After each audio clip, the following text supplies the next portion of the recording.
Salut la compagnie, bonjour tout le monde, bienvenue dans l'univers du super projet. Alors le super projet, c'est quoi? C'est un parc à thème, un parc de loisirs, un parc d'attractions sur le voyage dans le temps de 1900 à nos jours. Pour que vous imaginiez ce que c'est, fermez les yeux et visualisez un grand espace vert, un écrin de verdure, 100 hectares en pleine nature, au milieu desquels on va reconstruire une petite ville avec 12 rues, une rue par décennie entre 1900 et nos jours. Vous allez pouvoir vous promener dans le temps comme si vous y étiez. Je suis Isolde Saint-Louvent, je suis entrepreneur depuis 12 ans. J'ai toujours travaillé à mon compte. Avant, j'avais une agence de communication qui s'appelait Les Façonneurs. Et puis, j'ai aussi créé un organisme de formation pour accompagner les entrepreneurs dans leur stratégie de marketing et de communication. Je suis mariée avec Louis et j'ai 2 enfants, Agathe et Raphaël, qui ont 7 et 3 ans. Et ça, c'est une petite photo souvenir de mon premier job. J'ai été caricaturiste portraitiste dans les parcs d'attractions de Disney en Floride. C'était ma première expérience dans le monde des parcs. Ce parc à thème sur le voyage dans le temps de 1900 à nos jours, on va l'implanter dans l'Allier. Pourquoi l'Allier? Déjà sur la carte, vous voyez où c'est en plein milieu de la France. Il y a un ancrage familial, on a une maison de famille avec mon mari dans l'Allier, que vous voyez là sur la photo, et cette maison de famille, elle va servir de QG pour tous nos événements bénévoles.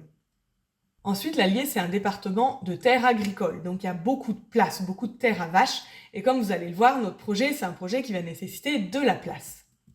Le prix du foncier y est pas cher, et comme on va avoir beaucoup de foncier, forcément, ça a quand même son importance. Il y a l'A71 qui traverse du nord au sud et qui dessert Paris. Sur cette voie-là, il y a énormément de passages. Alors certes, aujourd'hui, il n'y a pas beaucoup de monde qui s'arrête dans l'Allier, mais par contre, il y a énormément de monde qui traverse l'Allier. Et donc, ça va être notre rôle à nous de les faire s'y arrêter et y rester. Et puis, on a aussi la petite A79 qui arrive de l'Est, et ces 2 autoroutes se rejoignent, paf, en plein milieu de l'Allier. C'est aussi un département qui va chercher à développer le tourisme, son attractivité, et donc un projet comme le nôtre, un projet de tourisme culturel, va y être le bienvenu. Il y a des financements qui sont aussi prévus pour ce type de projet. Et puis enfin, l'argument principal, c'est qu'il y a déjà le PAL. Le PAL, pour ceux qui ne connaissent pas, c'est un super parc d'attractions qui existe depuis 50 ans, qui est dans l'Allier et qui fait à moitié parc zoologique, à moitié parc à attractions à sensations fortes. Et ce parc, il fonctionne très bien, il accueille 750 000 visiteurs tous les ans, et ces visiteurs, ce sont principalement des familles, donc la même cible que nous, avec une offre complètement différente, ce qui nous fait dire qu'on peut cohabiter et réussir dans ce département. Je vais vous emmener maintenant dans le concept du parc, à quoi ça va ressembler. Alors là, je vous ai mis des photos qui viennent d'un écomusée en Angleterre. Cet écomusée, c'est pas le même concept que nous, mais c'est ce qui ressemble visuellement le plus. Donc ça vous permet de voir qu'on a des vraies rues avec des vrais bâtiments. On a aussi des véhicules, on a des personnes en costume qui font des présentations et puis tout un tas d'animations pour rendre tout ça vivant. Donc nous, ça va ressembler à ça. Qu'est-ce qu'on va trouver dans ces rues? Quand on va se promener, d'abord on va trouver de l'immersion. C'est-à-dire qu'on va vraiment s'y croire. On va être dans des décors de cinéma grandeur nature, ultra réalistes, qui vont faire qu'on aura vraiment l'impression d'être dans chacune des époques. On va aussi avoir une multitude de passages secrets. Donc là, par exemple, vous êtes dans les années 2010, vous rentrez dans un lavomatique, vous fouillez dans tous les tambours de machine à laver et il y en a un dans lequel vous trouvez un toboggan. Hop, vous glissez dedans et vous arrivez dans un tonneau dans les années 1910, dans une auberge. Et là, vous avez fait un bond de 100 ans juste en glissant dans une machine à laver. Donc là, on va chercher à créer un maximum de passages secrets et à les changer de place régulièrement pour qu'il y ait toujours de la nouveauté. On va aussi trouver des shows spectaculaires et des animations pour rendre l'ensemble vivant et festif. Il y aura 3 manières de visiter ce parc. D'abord l'exploration libre, donc ça c'est pour des gens comme moi qui adorent flâner, ouvrir une porte, suivre un couloir, trouver un escalier, remonter cet escalier, rouvrir une autre porte, trouver un autre couloir, etc. indéfiniment, sans avoir quelqu'un qui lui dit « Passez dans la pièce suivante, madame, il y a un groupe qui arrive derrière vous, cet accès est privé, etc. » Donc là, on pourra rentrer absolument partout. On pourra rentrer dans les boutiques, dans les restaurants bien sûr, mais aussi dans les habitations. On pourra s'asseoir dans le canapé des gens, ouvrir leur frigo, ouvrir leur placard pour voir comment ils s'habillaient, etc. Ensuite, deuxième mode de visite, ça va être la quête. Donc la quête, c'est pour des gens qui, eux, aiment bien avoir un objectif. Donc là, on va leur donner une mission à accomplir dans un temps donné, en passant à travers les époques et en manipulant évidemment des objets des temps anciens. Donc par exemple, faire marcher une cuisinière à bois, utiliser une cabine à pièces, envoyer un télégramme, faire marcher un moulin à café, etc. pour accomplir leurs défis. Et enfin, on pourra devenir figurant. Donc là, par exemple, vous êtes fan des années 70, imaginons, et ben vous allez être costumé, coiffé, maquillé comme dans les années 70, et pendant 2 heures, vous allez rejoindre l'équipe d'animation de la rue années 70, et vous allez avoir un rôle de figuration à jouer. Vous pouvez aussi avoir des petites interactions avec les visiteurs, et vous allez découvrir l'arrière du décor, les coulisses, comment fonctionne le parc, et surtout vous promener en costume de manière complètement immersive dans les décors. Maintenant que vous avez une vision du concept, je vais vous emmener faire un bond dans le futur cette fois-ci. Alors on part dans 30 ans, on est en 2055, à quoi ça va ressembler ce parc? Alors là vous avez une jolie image générée par l'IA, alors ça ressemblera pas exactement à ça, mais ça vous donne une idée. On a vraiment une petite ville avec des rues, avec des bâtiments un peu de toutes les époques, avec peut-être un train à vapeur qui va circuler autour, beaucoup de nature qui englobe ce parc, et puis peut-être une pièce d'eau, etc. En chiffres, ça nous donne 100 hectares à peu près de parcs dans lesquels on va trouver une expérience immersive, c'est-à-dire notre petite ville, sur 4 hectares. La même surface à peu près de parking, les parkings ça prend beaucoup de place dans ce type de projet. 3000 m² d'ateliers et de bâtiments administratifs. Ça c'est parce qu'à terme on veut que tous les décors, tous les costumes soient fabriqués sur place et qu'on puisse visiter les ateliers. 40 hectares de nature. Ces 40 hectares de nature, ils vont d'abord servir à protéger les riverains. Même si on n'est pas sur un parc avec des attractions à sensations fortes qui sont très bruyantes, on est quand même sur du spectacle vivant, donc il y a du son, il y a de la lumière, personne n'a envie d'avoir ça contre son jardin. Donc on isole notre expérience immersive au milieu du parc et ça permet de protéger les gens qui habitent autour. Ça c'est la première chose.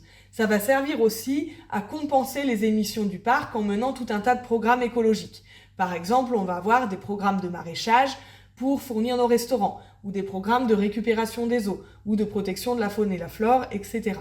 On va aussi avoir des animaux, des chevaux, des animaux de ferme pour tout le début du siècle, et donc ces animaux, ils vont avoir besoin d'espace. Et enfin, ça va servir de respiration pour les visiteurs. Quand ils ont envie de sortir un peu des rues du parc, ils vont pouvoir aller se promener dans toute cette nature. On va avoir aussi des points de restauration et des hôtels. Donc l'idée c'est d'avoir un grand, un moyen, un petit point de restauration dans chaque rue et un hôtel dans chaque rue.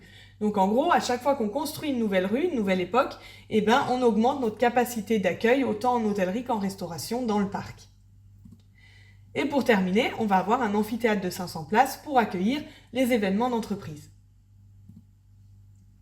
Alors là, vous vous dites, non mais ce projet il est complètement pharaonique, cette fille est complètement tarée. Alors comment est-ce qu'on va faire pour développer tout ça? Alors moi, mon idée, c'est de commencer tout petit, par un festival. Ce festival, il va ouvrir en 2026. Quand je dis festival, j'imagine des bottes de paille, des barnums, des toilettes sèches. Voilà, on est vraiment sur des infrastructures complètement mobiles. En 2028, donc 2 ans plus tard, on va lancer le chantier. Ces 2 ans, ils vont nous permettre d'acquérir le terrain, de faire les études et de déposer le permis de construire. En 2031, donc 3 ans encore plus tard, on ouvre le parc avec ses 3 premières rues. Et pendant toute cette période, donc de maintenant jusqu'à l'ouverture du parc, on va continuer à exploiter tous les ans notre festival. Et progressivement, on va faire visiter le chantier et on va impliquer au maximum les visiteurs dans l'aventure. Ils vont pouvoir devenir bénévoles, ils vont pouvoir devenir donateurs, parrainer une rue, etc. Ce qui fait qu'à l'ouverture du parc, on a déjà une communauté engagée, prête à soutenir le projet. Ensuite, une fois que le parc est ouvert, on part sur une expansion classique, à savoir une nouveauté tous les 2 ans, c'est ce qui se fait classiquement dans les parcs. Donc on ouvre une nouvelle rue tous les 2 ans, avec les restaurants, les hôtels qui vont avec, jusqu'à arriver à maturité en 2055. On a nos 12 rues, le parc est complet, et alors là, j'ai plein d'autres idées pour la suite, mais je serai probablement à la retraite et c'est pas moi qui les développerai. Alors maintenant que je vous ai emmené voir très loin dans l'avenir, on va zoomer sur le festival 2026. Donc notre première étape, notre première brique, à quoi elle va ressembler. Là, je vous ai fait un petit plan. Alors dans ce plan, vous voyez qu'il y a une zone qui est fermée. Ça, c'est la zone du festival. Là, on a une deuxième zone fermée, la zone bénévole, dans laquelle on va trouver tout ce qu'il faut pour que les bénévoles puissent vivre sur place, le camping, les sanitaires, zone de repas, zone de repos, des casiers fermés, etc. Donc dans notre espace fermé, on va trouver donc la billetterie, l'accueil, c'est par là que rentrent les visiteurs. Et ensuite, vous avez nos 4 blocs roses, là, c'est notre expérience immersive, notre petite ville. Alors elle est toute petite parce que l'objectif de ce festival, c'est de servir de prototype pour le parc. Donc on a 4 époques seulement, avec 4 rues, vous voyez, entre nos blocs. Alors ce sont de toutes petites rues, mais c'est des rues quand même. Dans chaque bloc, on va trouver 2 époques. Donc vous voyez, d'un côté, par exemple, j'ai la rue 1900, de l'autre, la rue 1990. Et entre les deux, j'ai d'un côté 1990, de l'autre 1900. Donc quand je suis dans une rue, par exemple la rue 1900, je peux rentrer à droite et à gauche en 1900. Et quand je suis en 1990, pareil, je peux rentrer à droite et à gauche en 1990. Et donc, à l'intersection de ces 2 époques dans mon bloc, je peux créer un passage secret. Donc c'est le petit carré rouge. J'ai bien mes 4 époques, mes 4 rues et 4 passages secrets. Donc ça va permettre aux visiteurs de vivre vraiment la même expérience que dans le parc, mais en tout petit. Donc à savoir se promener dans des rues, rentrer dans des espaces immersifs et découvrir des passages secrets. Ils pourront aussi vivre les 3 expériences qu'on leur proposera dans le parc, à savoir de l'exploration libre, mener une quête ou devenir figurant. Donc on a vraiment un prototype tout petit avec les moyens du bord de notre parc qui ouvrira 5 ans plus tard. Dans notre zone festival, on va trouver aussi d'autres choses, à savoir des aires de jeu pour les enfants, donc une aire motricité pour les 4-12 ans, une aire sensorielle pour les 0-4 ans, un espace de détente pour les parents, et puis un espace restauration avec des food trucks et une buvette. On va aussi avoir un espace de fête avec un parquet et une scène qui va permettre d'accueillir des bals et des concerts, et un espace de présentation du projet, une boutique, que les visiteurs vont traverser forcément pour sortir. Donc tous les visiteurs qui entrent, pour pouvoir ressortir, sont obligés de prendre connaissance en fait du projet et de ce qu'on va créer sur place. Ils vont être invités à devenir bénévoles, donateurs, à parrainer une rue, bref, à s'impliquer dans le projet. Ensuite, on aura une grande brocante permanente, donc on va demander à des brocanteurs de nous passer de la marchandise à vendre. Nous, on prendra une commission sur cette marchandise et les gens pourront traverser cette brocante pour ressortir. Donc cette brocante va nous servir à la fois pour attirer les visiteurs, on sait que les brocantes ça marche très bien, et aussi de supplément de boutique parce qu'on n'aura pas grand chose à vendre la première année. Donc là, on va vendre du seconde main, tout simplement dans la brocante, et ça servira de souvenir pour les personnes qui viennent. Ce festival, l'idée, c'est de l'ouvrir pendant 1 mois, de mi-juillet à mi-août, l'été 2026. L'idée, c'est que d'ici là, on soit 3 dans mon équipe, que j'ai 2 salariés ou associés, on verra, pour être à plein temps sur ce projet. On va viser 50 000 visiteurs. Ces 50 000 visiteurs, l'objectif, c'est qu'ils génèrent 1 million de chiffre d'affaires. Ce million de chiffre d'affaires, il est très important parce que c'est lui qui va nous permettre de lever les fonds nécessaires au lancement du chantier du parc. Pour faire tourner ce festival, on va avoir besoin de 400 bénévoles. Alors c'est 50 bénévoles par jour qui vont faire tourner le festival, mais comme les gens vont pas rester pendant 1 mois, mais plutôt quelques jours ou une semaine, avec le turnover, on tombe sur 400 bénévoles. Alors voilà une vision zoomée de mon expérience immersive. Puis là, je vous ai mis quelques photos d'ambiance pour vous montrer qu'on va chercher à avoir des décors ultra réalistes et immersifs. Alors comment est-ce qu'on va faire venir nos 50 000 visiteurs ? Parce que 50 000 visiteurs, mine de rien, c'est ambitieux pour une première édition où les gens ne nous connaissent pas. Nous, ce qu'on veut faire, c'est s'appuyer au maximum sur les acteurs locaux. Ces acteurs locaux, ça va être d'abord tout le tissu associatif de l'Allier.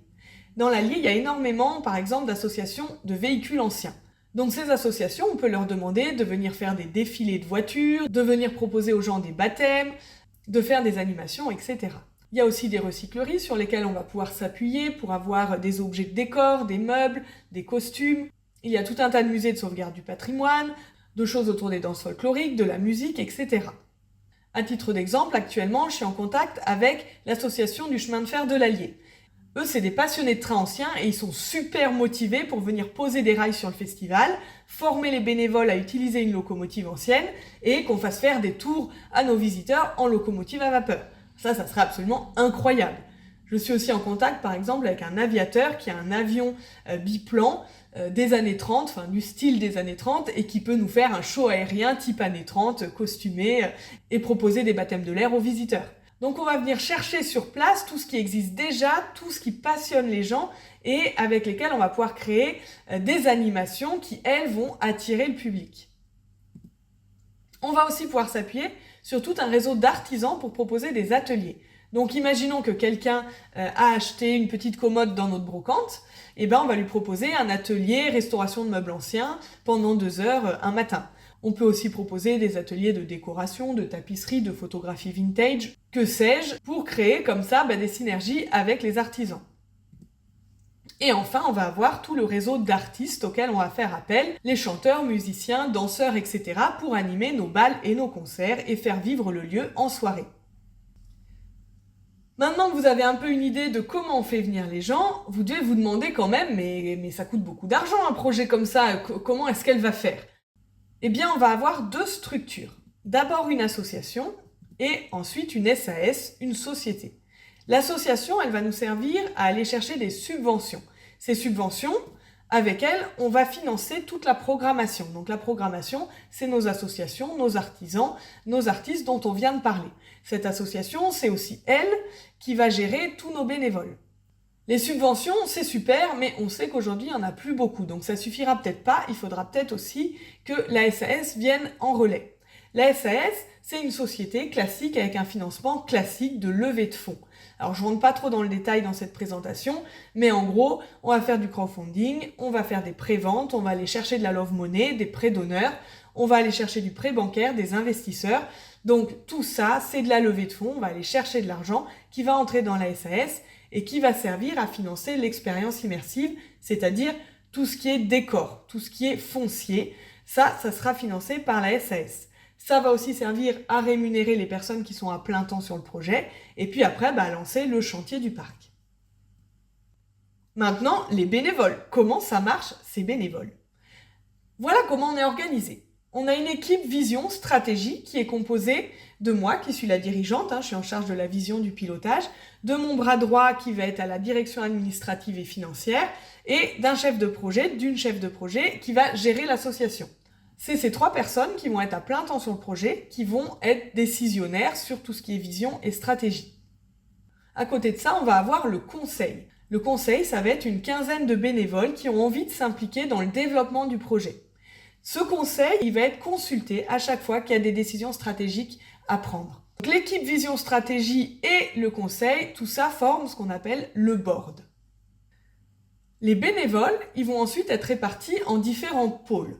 On va avoir un pôle écriture de scénario, on va avoir un pôle qui va s'occuper des costumes, un pôle qui va faire les animations, tout ce qui est théâtre, un autre sur les décors, d'autres qui vont contrôler au niveau historique qu'on raconte pas n'importe quoi, un pôle communication, un pôle écologie qui va chercher à minimiser notre impact tout au long de l'organisation, un pôle buvette intendance, des pôles qui vont s'occuper de la boutique, de la brocante, il va y avoir tout ce qui est sécurité, logistique, la technique, les aires de jeu, etc.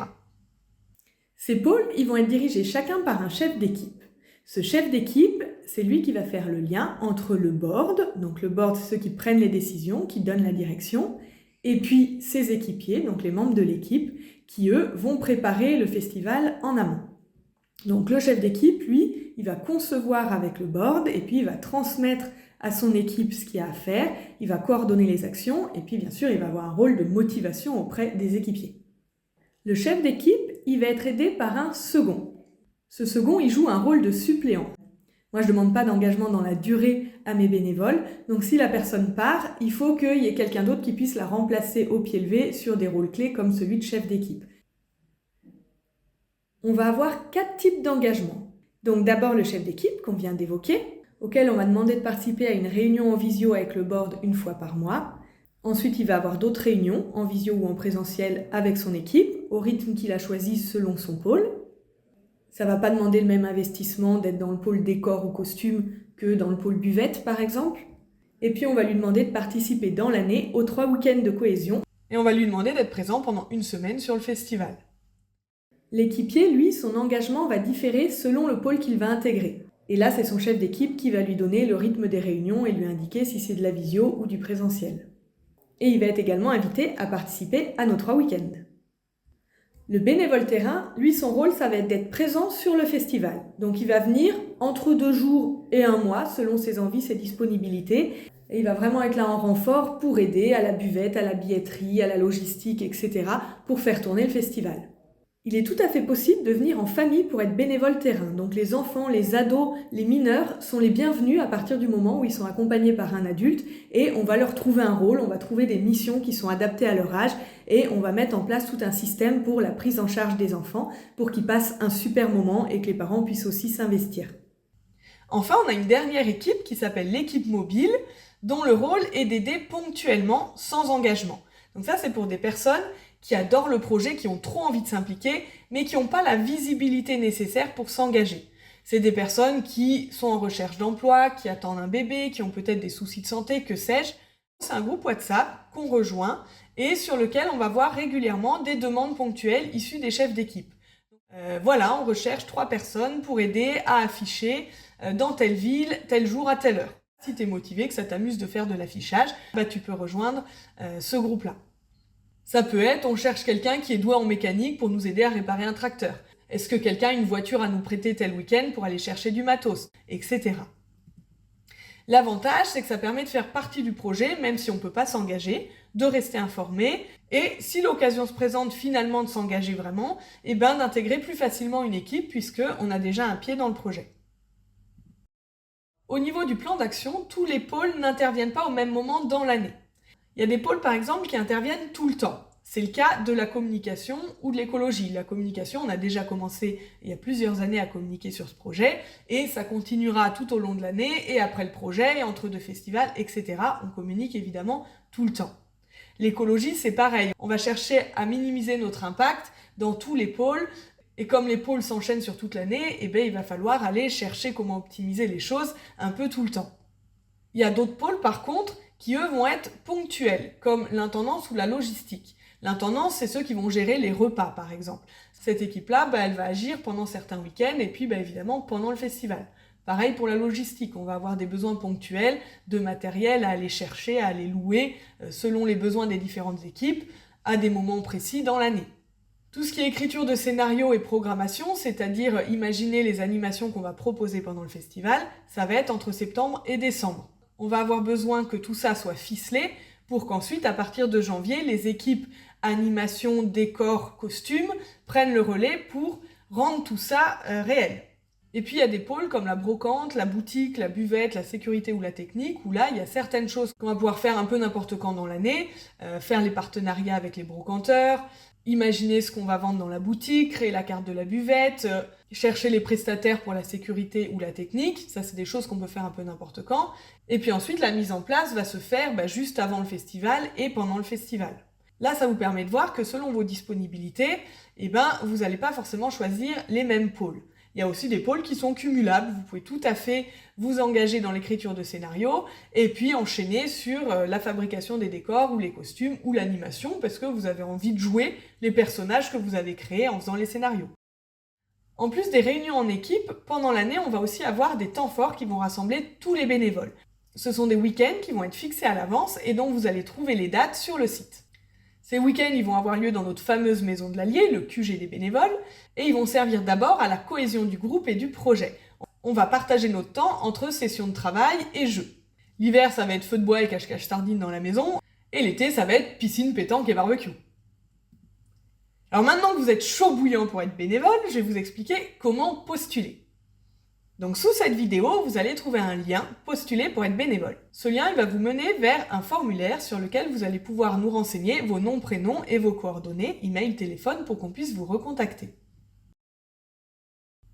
Vous allez pouvoir choisir votre niveau d'implication. Est-ce que vous voulez être chef d'équipe pour faire le lien entre le board et vos équipiers? Est-ce que vous préférez intégrer une équipe en tant qu'équipier avant le festival? Être bénévole terrain pendant le festival? Ou simplement intégrer le groupe WhatsApp de l'équipe mobile pour apporter une aide ponctuelle. Vous allez nous dire ce qui vous intéresse pour qu'on puisse ensuite constituer les équipes.